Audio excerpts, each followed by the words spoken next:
As we approach the 250th anniversary of the United States and Virginia, WSLS is launching Patchwork 250. It's a series celebrating Virginia's story, one patch at a time. And since day one, hands from all walks of life have woven the threads that make our state unique. And today we're going to unfold the story of Virginia Lee, a librarian whose protection of black literature helped sustain Roanoke's community through segregation and beyond.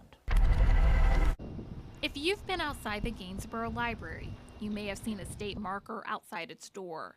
The Gainsboro Library was the second library for African Americans to open in the state in 1921, and the only one west of Norfolk during segregation. Roanoke's former mayor and local historian Nelson Harris says librarian Virginia Lee, who has a whole room dedicated to her, is a huge part of the story. The story of the Gainsboro Library and Virginia Lee's story with the Gainsboro Library is a remarkable one. Virginia Lee worked at the Gainsboro Library from the 1920s to the 70s. Harris says under Lee's leadership, the library relocated to where it is today, and she developed a vast collection of black literature, subscribing to periodicals, journals, and newspapers, some out of her own pocket.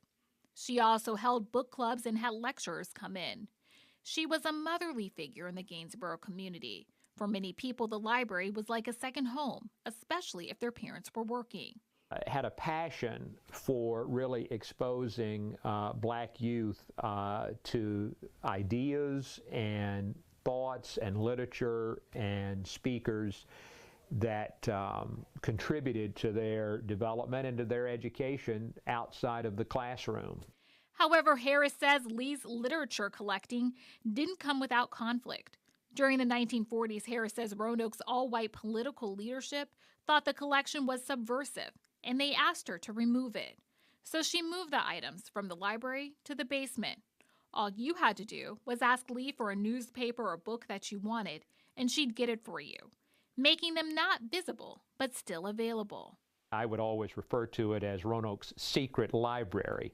Harris says what Lee did was part of a bigger story in our nation's history of the Jim Crow era of the American South. These women kept intact the collections and the archives of their libraries. WSLS spoke with former branch manager Carla Lewis when a historical marker was unveiled outside the Gainsboro Library. She knew Lee personally. She worked so hard, and she went through so much to try to establish this collection and keep it, that she almost got fired for having it. Harris says the Gainsboro Library has a remarkable history, not only in our state, but Roanoke. Virginia Lee's personal story as its librarian is one of courage and tenacity and professionalism, but one of commitment to the community and of making what she could make available to the community, even when others thought differently.